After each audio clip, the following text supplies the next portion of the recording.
Beleza. Eu não sei se apresento, bom, é só para explicar para a gente começar a gravar agora. O Fábio vai fazer uma palestra para a gente aqui, as coisas de evento, para essa parte de bibliometria, usando o FastViewer. Ele tem bastante experiência, já tem um canal de YouTube super legal também, que é o Mineiro de Dados. A gente vai colocar o link também para vocês acessarem mais tarde. Isso vai estar disponível lá no YouTube. Mas assim, só passar a palavra para o Fábio, já participante da Hack Week de anos anteriores também, tipo, fez várias palestras, ajudou vários grupos. Então, obrigado por topar de novo. Bom, obrigado, Pedro. E vamos lá, vamos iniciar isso aqui, porque o tempo é curto, né, e é muita coisa. Eu vou tentar, obviamente, fazer o famoso voo de pássaro, né, sobre as questões, e aí a gente vê um pouco das dúvidas de vocês, e também tem muito material no canal que pode ser utilizado para vocês se aprofundarem, tá bom? Isso aqui é o meu resumê que está lá no Lattes. Eu sou da Fundação Oswaldo Cruz, mas atualmente estou cedido para o IBICT, as linhas de pesquisa gerais. Eu não vou ficar detalhando aqui, depois fica para o vídeo para ser lido. Mas, principalmente, uma das coisas que eu tenho atuado muito é com a discussão da parte das humanidades digitais, né? É um dos temas que eu tenho abordado, né? Ações que envolvem a questão de humanidades digitais. Bom, participo também do LARUD, que é o Laboratório em Rede de Humanidades Digitais. E se vocês quiserem entender, eu falei aqui altimetria brevemente, a gente vai tocar pontualmente nisso lá no finalzinho. Se vocês quiserem entender o que é altimetria, um campo novo, tem um artigo na Ciência Hoje que eu escrevi junto com a Yara Vidal, que é bem introdutório, bem divulgação científica, vale a pena dar uma lida, tá? Recomendo mesmo. Mas só para dizer brevemente, né, é tentar ver um pouco do impacto fora da academia, né, ou fora dos ambientes de citação das produções acadêmicas. Então, aqui é um exemplo de conteúdos, assim, um determinado conjunto de conteúdos que teve um conjunto de notícias que saíram, de postagens em blogs, de tweets, né, de postagens e páginas no Facebook, na Wikipédia, no Reddit, enfim. A gente também analisa esse tipo de coisa. Que dá para ver coisas legais, como, por exemplo, pegando a produção da Fiocruz da PLOS ONE, descobri que a produção da PLOS ONE da Fiocruz, ela recebe mais tweets do que uma produção, uma amostra aleatória, né, da PLOS ONE, né, de mesmo tamanho. Então, a gente vê que o impacto, talvez, da Fiocruz, do ponto de vista, né, a repercussão, que eu gosto mais de usar do que impacto, a repercussão no Twitter é maior da produção da Fiocruz. Pode ser por conta da temática, né, que a PLOS ONE é um mega journal e a Fiocruz produz muito na área de saúde. A gente sabe que saúde dá mais tipo de repercussão, mas, enfim, é um dado interessante que você pode encontrar. Mas hoje a gente veio aqui falar principalmente de análises métricas e principalmente uma coisa que é o tal do grafo, né? E uma ferramenta que dá para usar para ver grafos, né, para você produzir grafos, né, que é uma representação gráfica. Então, grafos são uma representação gráfica, né? Vem da teoria dos grafos, e basicamente o que a gente tenta representar são díades, ou seja, conexões entre duas coisas, tá? O grafo sempre vai trabalhar com essas conexões entre duas coisas. Então, aqui vocês estão vendo o que a gente chama de nó, né, que são representados aqui por bolinhas, e eles estão conectados por uma linha, porque, de alguma maneira, por algum critério que a gente utilizou, por alguma lógica, eu estou dizendo que existe uma conexão entre A e B. Da mesma forma como existe uma conexão entre A e A2, A e A1, mas não existe entre A1 e C, por exemplo. Por isso não tem uma linha, né?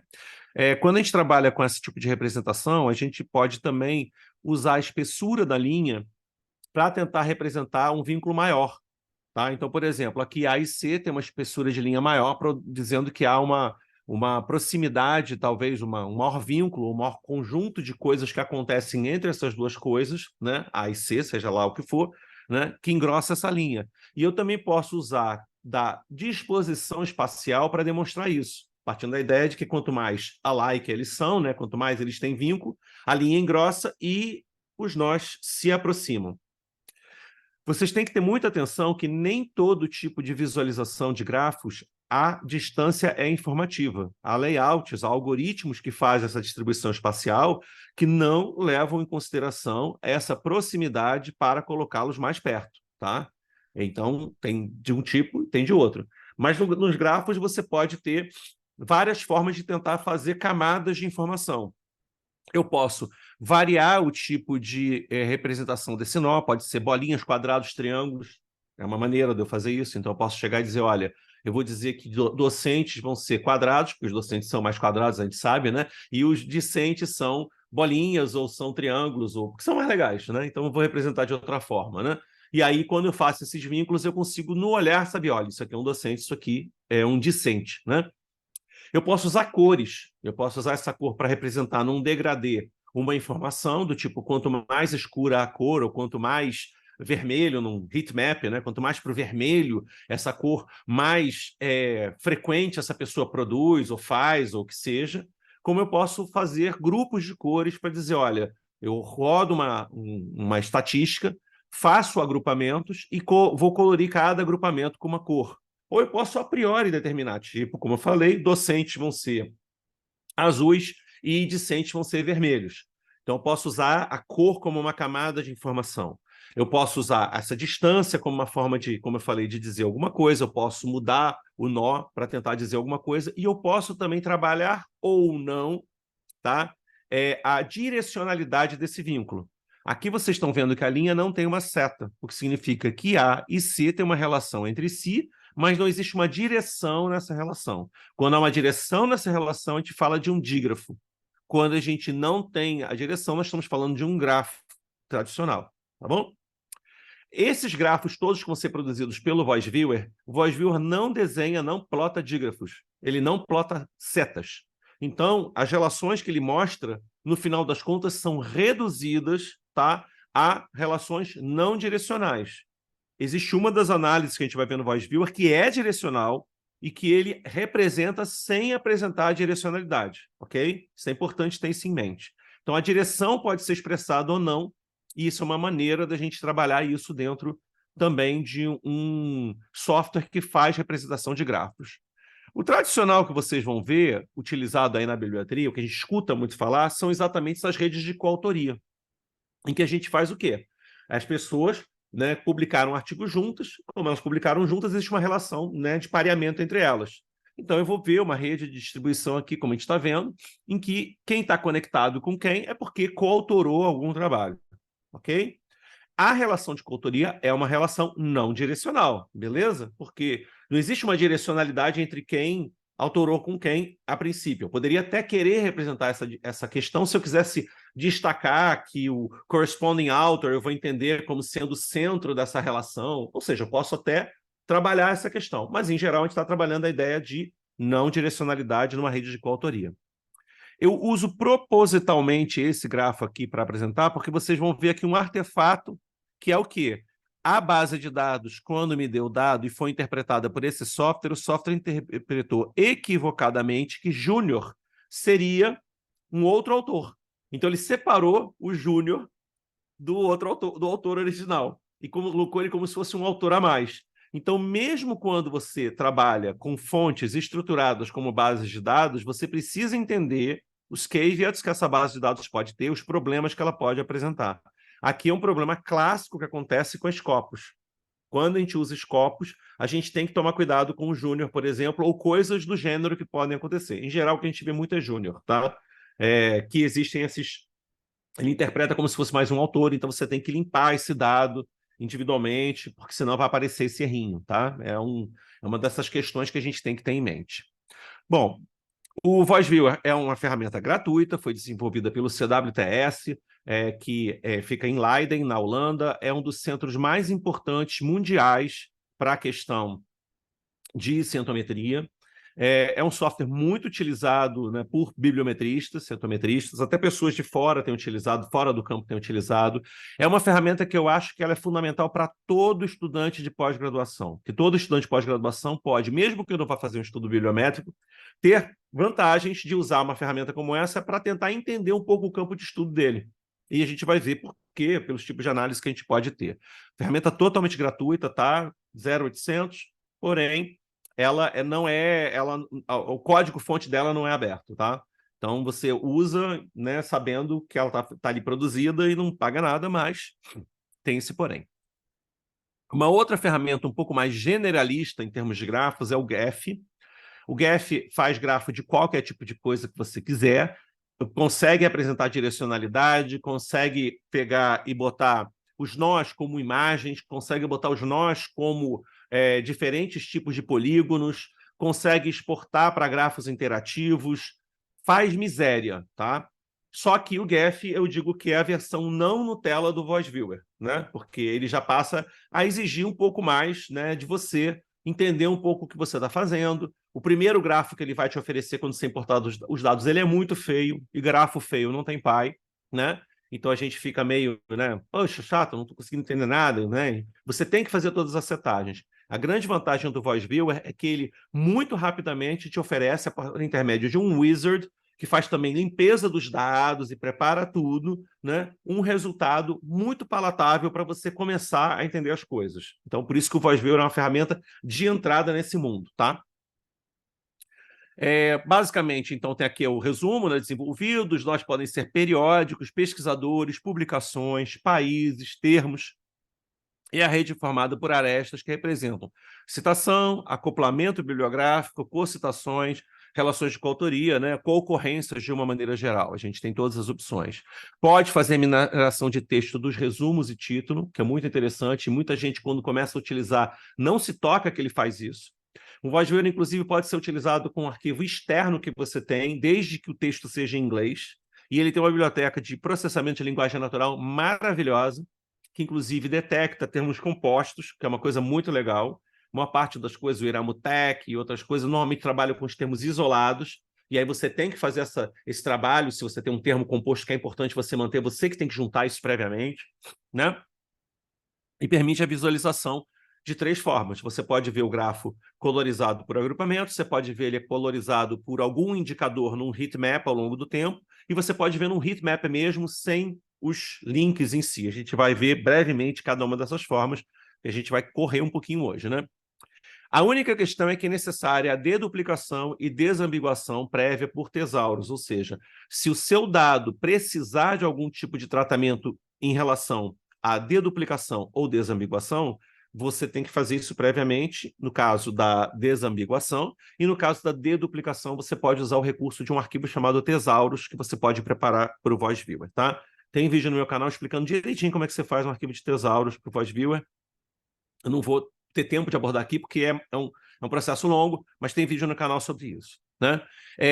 A questão da desambiguação e a deduplicação, né, é que eu sempre brinco, a cientometria é uma ciência 3D, porque você precisa desambiguar, você precisa deduplicar os seus dados e você precisa se desesperar com os seus dados, né, no final, porque você vai ficar enlouquecido com aquele volume de coisas que você tem. Na verdade, a brincadeira é mais porque, na verdade, você tem que mergulhar no final nos seus dados, você tem que dive into data, né, mergulhar neles ao final, tá?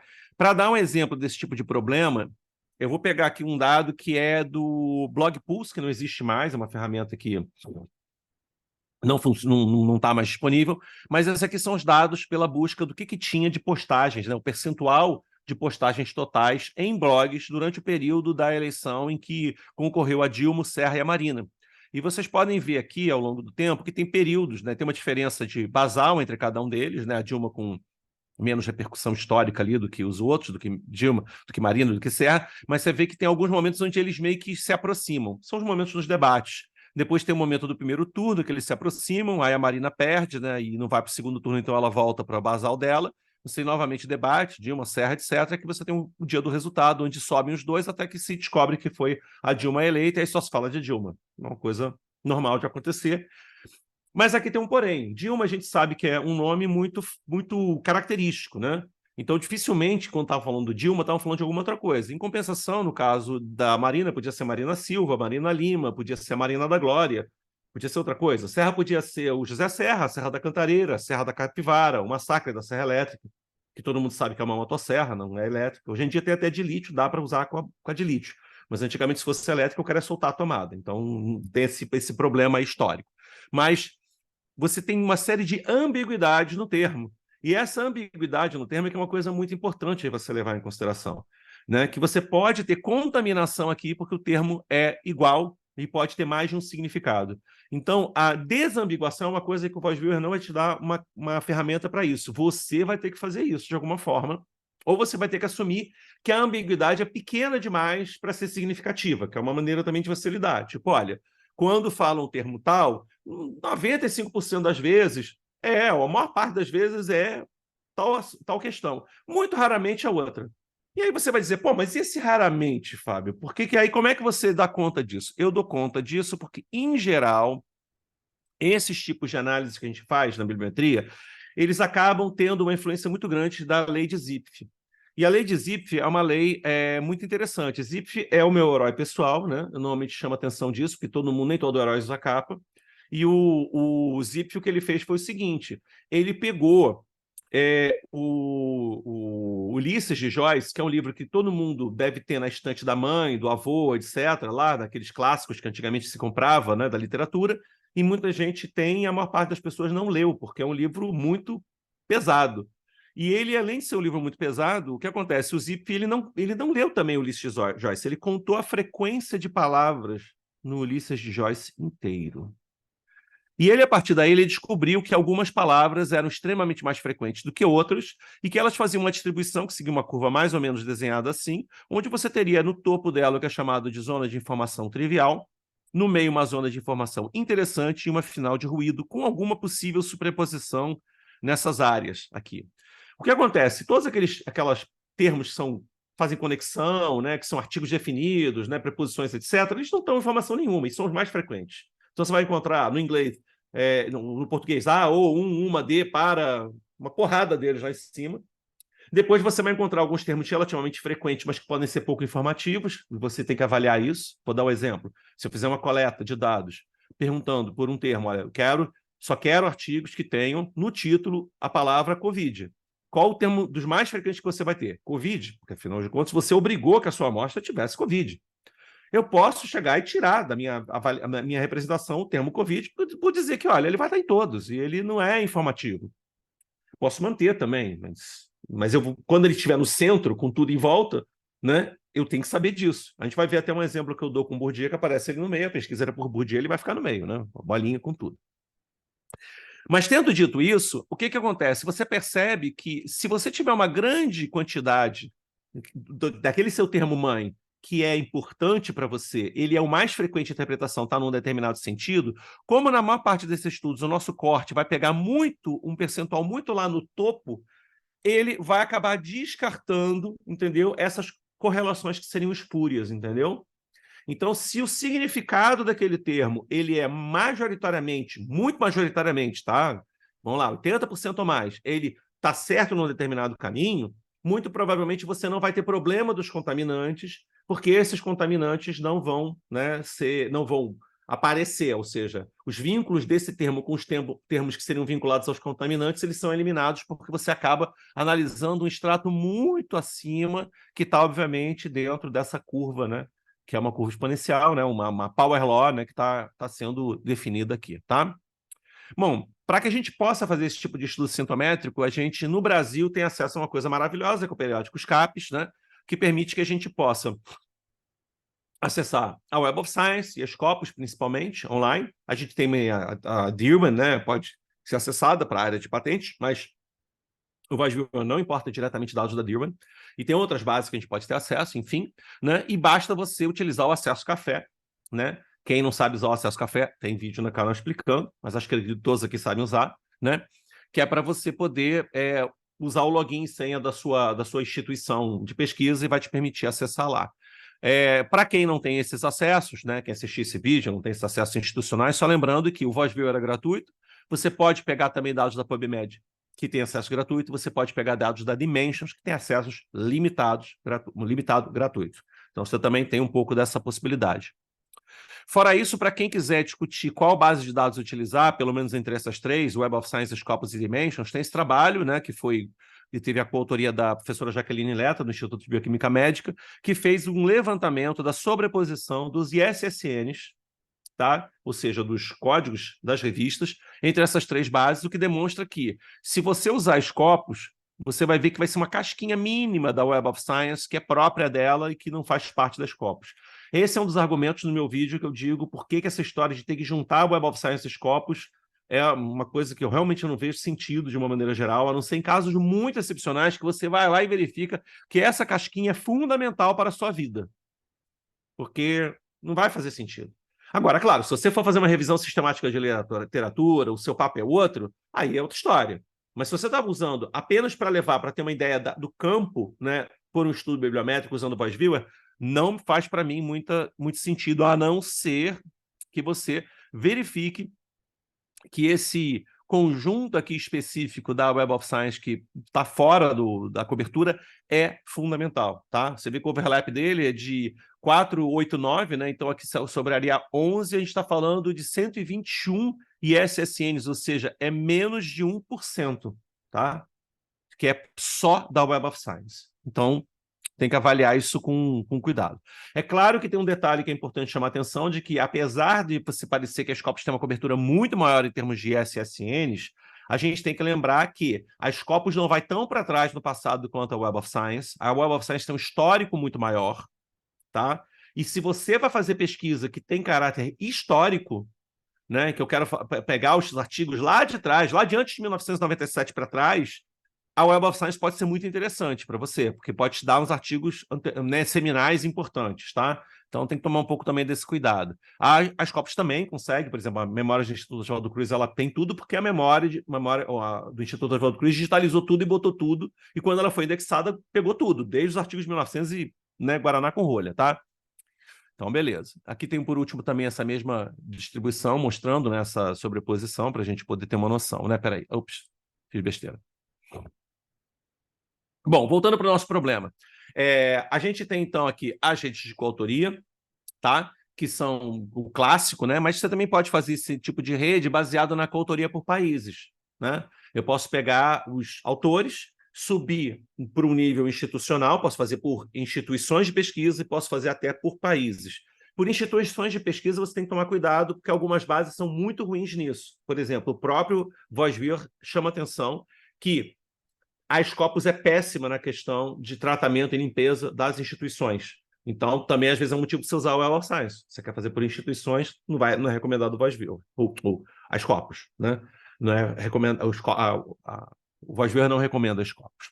Mas eu posso fazer por países também. Lembrando que toda vez que eu começo a subir um andar, né, eu estou estreitando a minha pirâmide. Então, por exemplo, quando eu escolhi analisar com autoria, eu joguei fora na minha amostra todos os artigos que são monoautorais.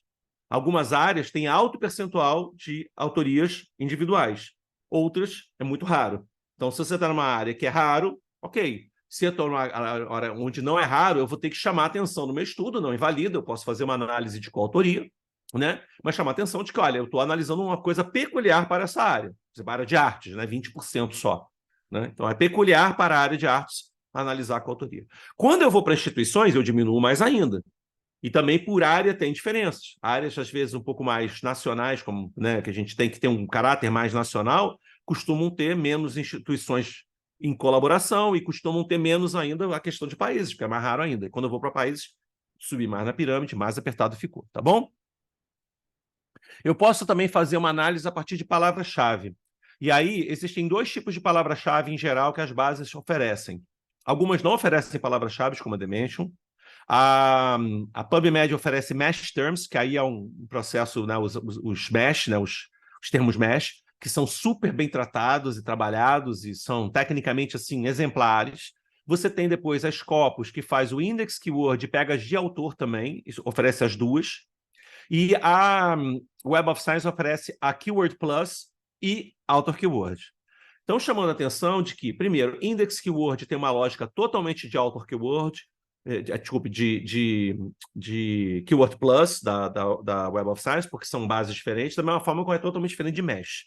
Author Keyword, em teoria, Scopus e Web of Science estariam usando o mesmo conjunto de campo ali colocado, tá? Em teoria, mas isso só a ver na prática. No Voisvir, você pode analisar uma coisa, outra ou as duas juntas. A única coisa que eu não recomendo é analisar as duas juntas, porque você está misturando alhos com bugalhos.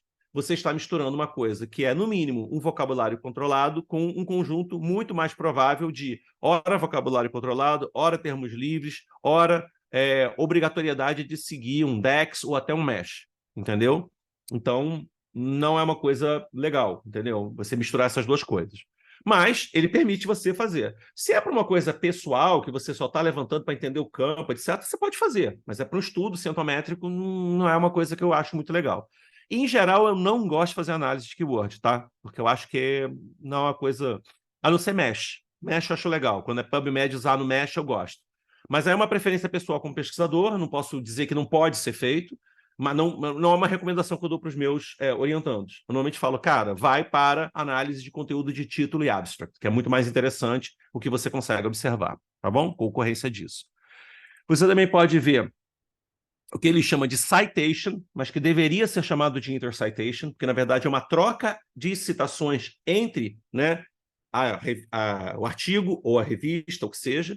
Então, você está tentando ver o que eles trocam. E aí, aqui é o caso que eu falei da direcionalidade, porque a citação, nesse caso, como é de uma revista citando a outra, há uma direcionalidade. A revista A citou a B. Pode ser que a B não tenha citado a A. Ele não vai mostrar essa informação para você. Então, estudos de intercitation, dentro do que ele chama de citation, dentro do VoiceViewer, eu acho que são estudos que você tem que saber muito o que você quer fazer e por que você quer fazer aquilo. Porque você já está perdendo uma informação essa, que é a questão da direcionalidade. Às vezes é interessante quando você sobe não do artigo, mas pelo menos da revista, que já fica um pouco melhor. Porque quando você faz no nível do artigo, você vai, preferencialmente, também só tendo uma direção. Porque, obviamente, assim, é raro você ter casos em que o artigo A cita o B e o B cita o A. Normalmente isso só acontece quando é um número especial, em que aí você tem os dois artigos sendo colocados ali, as pessoas conversam previamente, dizendo, fulano que vai falar disso, ou ciclano que vai falar, ou quando você é convidado a dividir o seu artigo. Porque aí você normalmente faz esse artigo dividido e você chama atenção de que, olha, isso aqui vai ser tratado no outro, isso aqui vai ser tratado no um. A gente teve um caso desse na Scientometrics, um artigo também da professora Jaqueline, né, em que ela teve, que era um artigo de uma análise enorme da ciência brasileira, um clássico esse artigo, e aí eles falaram, olha, não tem como você abordar tudo isso no artigo só, vai ficar com, sei lá, não sei quantas páginas, isso é para ser dividido, e aí um cita o outro cita um, para poder dizer, olha, a gente fez isso, a análise daqui, a análise está lá, beleza. A gente tem também essa questão do coupling bibliográfico. Aqui, por um acaso, eu usei aquele outro tipo de visualização térmica, né, que eu chamo a atenção, que aí não tem as linhas conectando.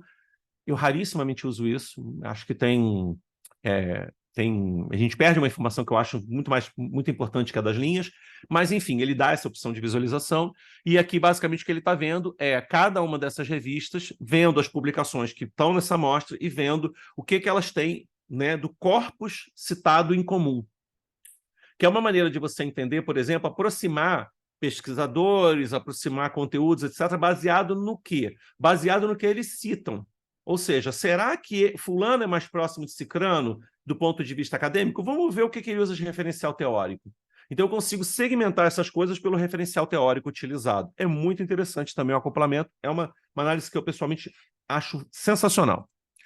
Você tem a questão da cocitação, que aí é uma outra coisa. Você tem a sua amostra inicial. Então, a sua amostra inicial, por exemplo, tem 100 artigos.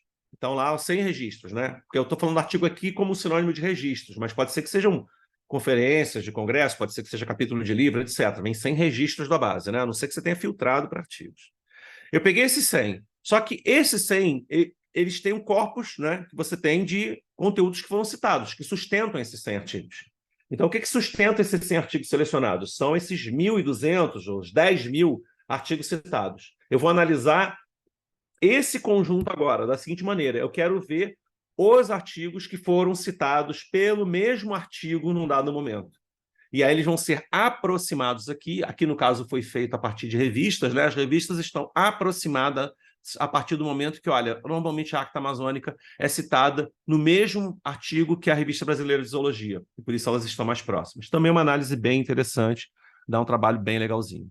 E, por último, e não menos importante, tem essa questão de co-ocorrência de termos no título, ou no título e abstract, né? Ou no abstract apenas, você pode escolher, em que ele faz esse tratamento e ele consegue gerar. Você viu que o Brazilian na Amazon ficou junto aqui, porque ele entendeu Essential Oil, ele entendeu como New Species como sendo um termo composto. Essa detecção é automática pelo VoiceViewer por usar uma biblioteca de processamento de linguagem natural bem avançada. Ele só trabalha com isso em inglês, tá? Então, não é para outros idiomas. Você pode também exportar o seu grafo hoje em dia no VoiceViewer em que você pega e você joga dentro do Drive ou dentro do OneDrive, dentro do Google Drive ou dentro do Dropbox, um arquivinho, e aí ele faz um link para você, né, que esse link vai ser do próprio VoiceViewer que vai carregar e vai permitir você ter um grafo interativo aqui, como esse daqui.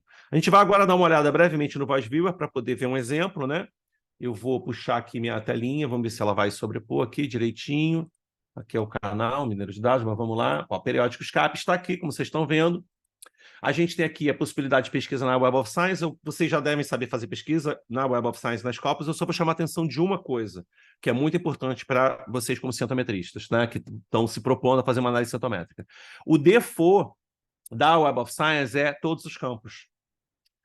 Se você vai querer traçar alguma comparabilidade com a Scopus, você vai ter que ver o seguinte, ou na Scopus você vai ter que chegar e botar para all fields, porque o default dela é article, title, abstract e keywords, ou você vai ter que mudar do outro lado para tópico, tá? Porque o default de uma base é diferente da outra. O da Web of Science, o default é tudo. E o da Scopus é só título, abstract e palavra-chave. Título resume a palavra-chave. Então eu mudo um, né? Eu vou para todos, eu baixo o outro para topic, ok? Lembrando que eu posso ter diferenças nas coisas que eu vou encontrar, porque tanto um quanto o outro têm um sistema de palavras-chave diferentes. Então, eles vão procurar no título, no resumo, na palavra-chave de autor, porém, cada um na sua própria conjunto de palavras-chave, né? Um é o index keyword e outro é o keyword plus, tá? Casos que aconteciam, hoje em dia deve ter tido algum filtro nesse all que existia aqui da Web of Science, mas antigamente acontecia o seguinte, a pessoa vinha, eu recebi o artigo para revisão, e o cara, eu fiz a pesquisa na Web of Science e deu mais do que na Scopus. Bom, como a gente já viu, isso seria meio estranho de esperar, concorda? Por que acontecia isso? Porque a pessoa não se tocava, fazia all num e o outro especificamente restrito no outro, tá bom? Então isso é uma coisa importante para ter em mente, para não se confundir. A mesma coisa vai ter aqui. Quando você faz essa consulta também, é importante vocês saberem como é que vocês vão fazer para... Só vou botar um caso aqui, né?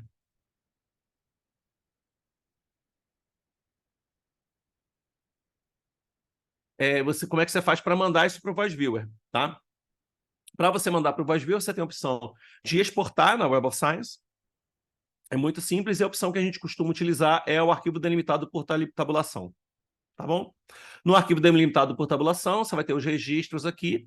E aí, se você ficar só com o autor, título e fonte, o Voice Viewer vai te dar menos opções de coisas que ele pode fazer. Você precisa das referências para poder ter todas. Então, você tem que ir para essa opção, registro completo e referências citadas. Ele vai reduzir a 500 por vez e você vai ter que ir fatiando, salvar do 1 ao 500, do 501 ao 1000, do 1001 ao 1500 e assim vai. Tá? Isso é o que vai acontecer ali. Deixa eu ver só se eu consigo pegar aqui um exemplo para vocês verem. E aí vocês vão ver aqui. Eu já fiz essa coleta, tá? E nessa coleta eu peguei o Digital Humanities na Web of Science como exemplo. E outra recomendação que eu faço para vocês é renomeiem o arquivo com o nome da base, o tipo de consulta, no caso eu botei topic, qual é a sua cláusula de busca que você utilizou, sua string, eu botei Digital Humanities, a data que você fez e depois o fatiamento, do 1 ao 500, do 501 ao 1000, do 1001 ao 1500, então tá tudo aqui. Você vai ficar desesperado e dizer assim, mas Fábio, tá em arquivo separado. Não se preocupe, o Voice Viewer junta tudo para você, tá? Tá tranquilo. Ele vai fazer isso bonitinho. Bom, vou voltar aqui pro caso, né? E como é que é nas Scopus? Nas Scopus é a mesma coisa, porém você vai para o Export, tá bom? Aqui no Export a gente clica e aí você vai pedir para ele fazer a exportação como CSV, tá? E aí ele vai abrir essa janela em que você vai ter que fazer as escolhas todas que você quer dos campos. Se você não colocar o Include References e algumas outras coisas aqui, como Abstract, Auto Keyword, etc., ele vai ficar super limitado no que ele consegue analisar. Então, essas são coisas fundamentais que você tem que colocar. Esse de Funding Details não vai ser usado pelo Voice Viewer, mas pode ser interessante você ter para outro tipo de pesquisa. Aqui tem, por exemplo, o Abbreviated Sort Title e algumas outras coisas que não precisam ser necessariamente colocar, como Corresponding Address, e normalmente também dão uns probleminhas, às vezes o arquivo tem dificuldade de leitura porque ele sofre uma pequena corrupçãozinha na hora da exportação, né? Então, pode ser uma coisa removida, eventualmente, se você estiver tendo problema. Senão, você faz a exportação com todo esse material mesmo e beleza, depois. E aqui ele também tem uma limitação. Ele não vai conseguir mandar um número excessivamente grande de CSVs para além dos 20 mil aqui que ele está colocando. Antigamente era de 2 mil quando você pedia mais campos, tá? Hoje em dia ele está sendo mais bonzinho, está permitindo que você faça uma exportação de um número bem maior. Antigamente a gente tinha que fatiar também de 2 mil em 2 mil. E aí faz a exportação, vai gerar um arquivo CSV, a gente consegue a partir daí, né? Fazer a nossa busca. Deixa eu só puxar aqui um pouquinho para baixo para ver. Você também pode entrar no próprio, na Dimensions. Dentro da Dimensions ele vai ser a mesma coisa, só que ele vai ter a exportação. Vou botar aqui um Botar plastic, whatever. Fiz uma pesquisa qualquer aqui. No Save Export dele, quando você fazer o Export Results, ele já tem uma opção específica para o Voice Viewer, então é muito óbvio, tá? Que é exportar os dados para o Voice Viewer especificamente, é maravilhoso isso, muito bem, né? E deixa eu ver só aqui, acho que é isso que eu queria chamar a atenção. PubMed. PubMed você pode fazer a busca, depois fazer a exportação, mas tem explicando, cada um desses também tem vídeo explicando como é que faz para exportar na base tal, como é que faz na base tal, tá? Beleza. Vamos abrir aqui o Voice Viewer, então, que já está montadinho aqui para a gente poder utilizar ele. Eu vou puxar ele para cá. Espera aí. Fechar ele. Vamos puxar ele para cá, para a nossa tela. E está muito bem. Chegamos aqui no Voice Viewer. Para você fazer qualquer coisa no Voice Viewer, você vai precisar fazer o quê? Você vai precisar criar alguma coisa, né? Porque você não tem nada pronto. Ele abre essa janela daqui, em que ele vai ter 3 opções. Uma, se você quiser criar a partir de um arquivo já de rede pronto. Tem coisas que já exportam, sistemas que já exportam redes prontas. Mas normalmente o que a gente usa muito é o Bibliographic Data, e também tem esse baseado em text data, que muita gente passa batido, que é para a gente fazer título e abstract, por exemplo, ou qualquer conjunto de termos que a gente tenha. Eu vou dar Next aqui, ele vai chegar e vai dar a opção de pegar por uma base bibliográfica, ele aceita Web of Science, Scopus, Dimension, a Lens também, a PubMed. Tem a opção de você pegar por um arquivo RIS, se você estiver exportando do Mendeley ou do Zotero, você pode exportar um RIS para fazer. E é legal, também tem outros Refworks. E também tem a possibilidade de você fazer pesquisas diretamente do Wikidata, do Semantic Scholar, do próprio OpenAlex, Crossref, tem opções bem legais aqui. Mas a gente vai pegar as mais tradicionais, que normalmente são utilizadas aqui para dar de exemplo. Eu vou dar Next, vou pegar aqui o Web of Science, pego para selecionar, vou puxar aqui, ele abre a janelinha e você vê que ele tem as que eu já salvei. É só selecionar com Shift, o primeiro e o último com Shift, tá? E pronto, ele vai juntar tudo para mim. Vou dar Next. E ele vai fazer o Reading Web of Science Data File, você vai abrir para mim o resultado. E ele vai me dar esse conjunto de opções. O grande poder do Voice é que ele tem um wizard que faz o tratamento centométrico do dado, pensado por centometristas. Se você tentar levar para o GEF, você consegue fazer algumas importações. Só que você vai ter que limpar tudo e resolver todas as pendências. Então, é casos muito comuns da gente passar pelo Voice Viewer para fazer essa primeira filtragem e depois levar para o GEF para fazer outras coisas, se a gente quiser. Mas aqui o que ele tem? A questão de coautoria, que pode ser por autor, organização e países. Se eu botar por organização e países, não tem problema, mas se eu estivesse usando um dado da Scopus, quando eu botasse organização, ele ia dar um alerta, dizendo, olha, a Scopus é uma bomba nisso, tá? Você vê que ele tem a opção de fazer o que ele chama de full counting e fractional counting. Full counting basicamente é o seguinte, não importa se eu autorei com 1 ou com 500 autores, eu vou ganhar 1 ponto por isso. No fractional counting ele diz, se você autorou com 500 autores, eu vou te dar 1/500avo de ponto por conta disso. Isso é uma maneira de você, né, contrabalançar campos que são, por exemplo, o pessoal do Colisor de Hadrons, né, que publica zilhões de papers, mas são todos com 500 autores. Então é muito fácil publicar, porque você, ao entrar para trabalhar no Colisor de Hadrons, você vai ter durante o período que você estiver lá, e se você for um pesquisador sênior, mais 2 anos depois que você sair, todos os papers terão seu nome. Então, né, aí você tem que dar um contrapeso para isso. Essa opção de full counting, fractional counting. Aqui tem o tal do arquivo Thesaurus, que tem vídeo no canal explicando como é que faz, é uma história um pouco mais longa. E ele tem a opção de você também fazer um filtro de coautoria, dizer, olha, se for poliautoral acima de 20 e tanto, eu não quero, por exemplo. Esses caras eu vou botar para fora. Coisa a se pensar, mas enfim. Eu posso, por exemplo, pegar isso aqui e dizer, não, só vou querer analisar, por exemplo, uma análise por países em artigos escritos em dupla. Então, eu vou dizer assim, olha, no máximo 2 países envolvidos. Posso fazer esse filtro. Qual a justificativa dessa análise? Não sei, se virem. Vocês vão ter que dar essa justificativa ou ter uma pergunta que é respondida por essa mudança, mas ele tem esse potencial, entendeu? Isso é uma coisa importante. Eu posso ver também concorrência, e você vai ver que ele vai botar aqui Author Keyword e Keyword Plus. Se fosse Scopus, ele ia botar Index Keyword. Se fosse PubMed, ele ia botar Mesh Terms. Se fosse Dimensions, não ia ter sequer essa opção ativa. Tá? Para dar o exemplo. Mesma coisa que você vai ver aqui, que é que você vai utilizar. Vai perguntar se é full counting, fractional counting. Mesma coisa. Se é um lugar onde permite zilhões de palavras-chave, ele vai pesar negativamente isso. Se eu botar fractional counting. Se eu botar full counting, não importa se o cara tem 3 palavras-chave ou tem 10 palavras-chave. Vai contar da mesma maneira, tá? Você vê que ele permite usar os 2 juntos ou um separadamente do outro. Eu prefiro trabalhar sempre com um separadamente do outro, se for trabalhar com isso, tá? Citation, que eu chamo a atenção que deveria ser intercitation. Mesma coisa, só que ele pode fazer isso no nível de documentos, ele pode fazer no nível de fontes, que aí seriam as revistas ou conferências, ou o que seja, no nível dos autores, tá? E aí ele permite que eu faça um ajuste no nome dos autores e remova os casos que sejam de poliautoria. Eu posso fazer no nível organizacional, eu posso fazer no nível de países. Então, eu posso fazer assim, pegar esses documentos e uni-los como se fosse um grande documento, tá? Para, a partir daí, ver, né, se por acaso dentro do mesmo país. Então, vamos lá, botar todo mundo dentro do mesmo país ali. O acoplamento bibliográfico, ele também vai ser documentos, fontes, autores, organizações e países. E o co-citation, né, ele vai tentar ver a questão de referências citadas individualmente, tá? Fontes, se a gente quiser pensar na revista em si que está sendo citada, e não é mais se é um paper específico, ou ele pode fazer por autores, tá? Sendo que ele fala, dizendo que, olha, a Web of Science só inclui o primeiro autor de um cited document, os outros não são considerados nessa análise. Então, ele chama a atenção de uma peculiaridade da base, você tem que tomar esse tipo de cuidado. Para todas as opções, ele tem sempre aqui, ó, uma interrogaçãozinha onde ele explica cada uma dessas coisas, ok? Vamos fazer aqui uma análise bem simples, né? Eu vou pegar uma concorrência aqui, no caso, por Keyword Plus, que é a característica da própria base, né? Vou dar um next, e aí ele vai perguntar o seguinte, a segunda etapa que ele faz. Beleza, você chegou até aqui, mas eu encontrei 1.151 palavras-chave. Qual é o mínimo de ocorrências que você quer dessa palavra-chave para que eu possa fazer minha análise? Lembra que eu falei da EasyIF? Se eu não fizer isso, eu vou baixar para considerar todo mundo, a EasyIF não está atuando. Aí talvez algumas questões espúrias possam estar interferindo também. Mas eu posso querer ver tudo e pode ser importante para mim. Até depende um pouco do volume de nós.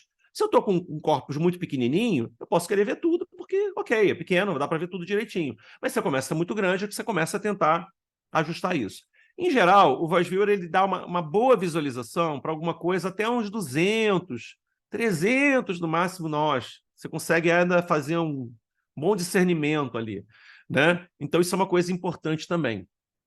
Mas você pode usar alguns critérios subjetivos, do tipo, olha, eu fiz uma coleta dos últimos 10 anos, e eu quero, então, que isso tenha aparecido pelo menos, em média, uma vez por ano, nos últimos 10 anos. Então, eu vou usar um recorte de 10. Vou dizer que, olha, aqui, então, beleza, eu posso chegar, olha, as humanidades digitais, elas estão presentes, né, nos últimos 4 anos. Vou fazer um exemplo aqui hipotético, tá? Então, eu vou pegar 4. Se pelo menos, em média, uma vez a cada 4 anos, pode ser 4 agora, pode ter sido uma a cada ano, pode ser 4 para o primeiro. Eu vou considerar, e aí eu vou ter esses 125 que tem do threshold, ele tem esse primeiro corte.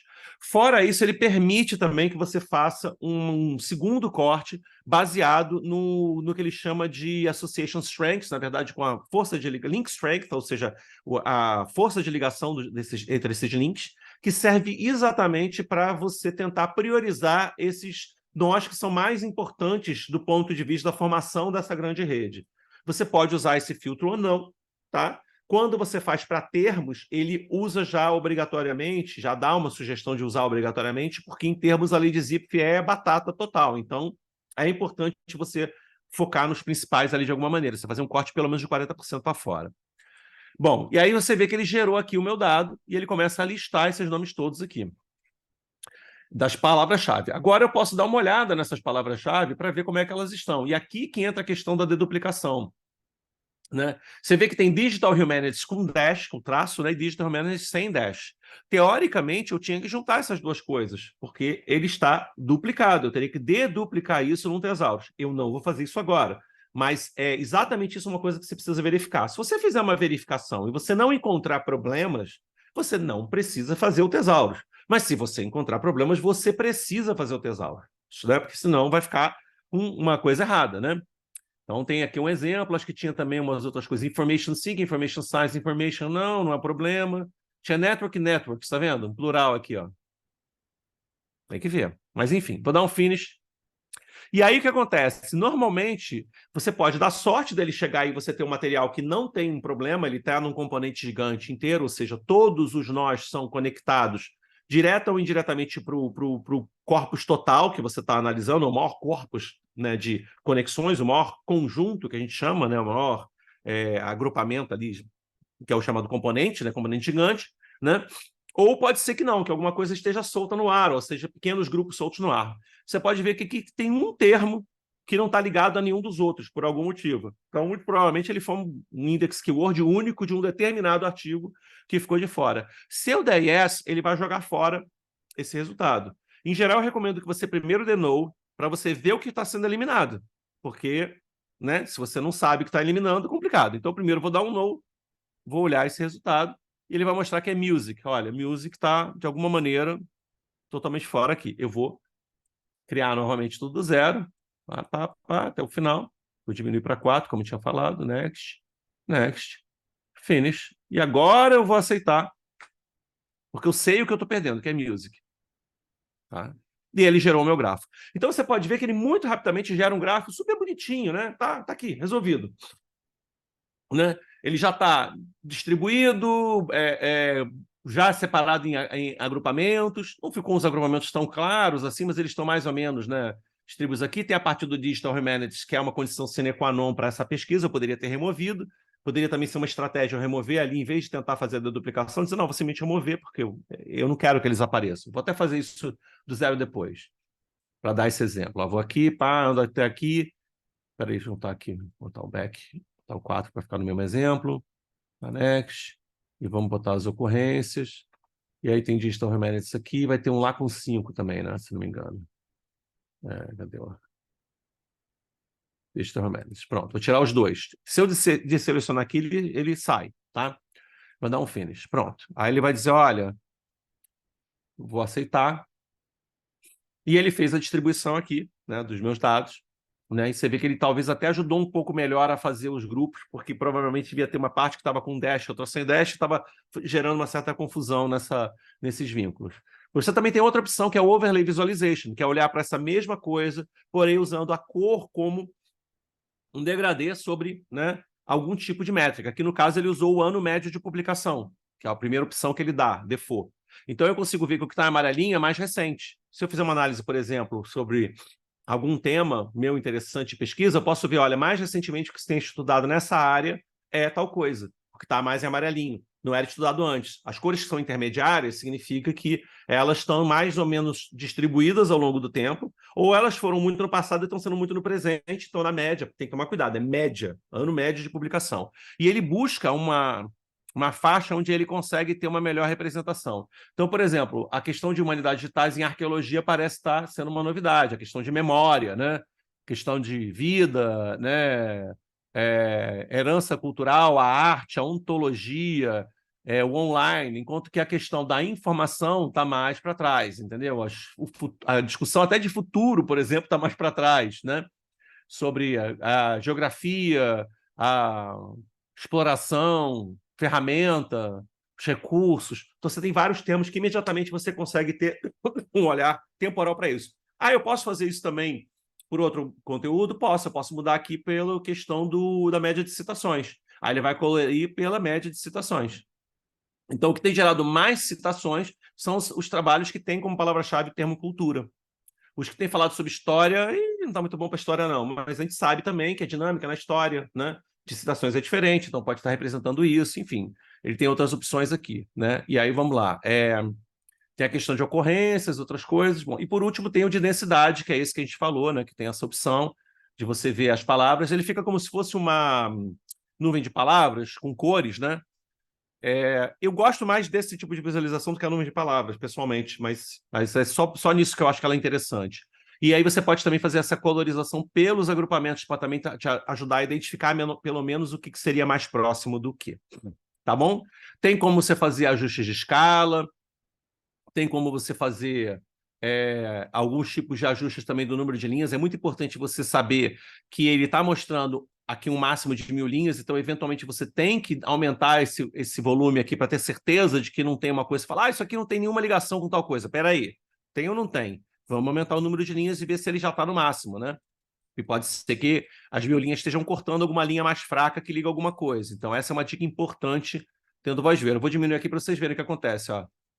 Se eu pegar só as 500 linhas, algumas ficam de fora, tá vendo?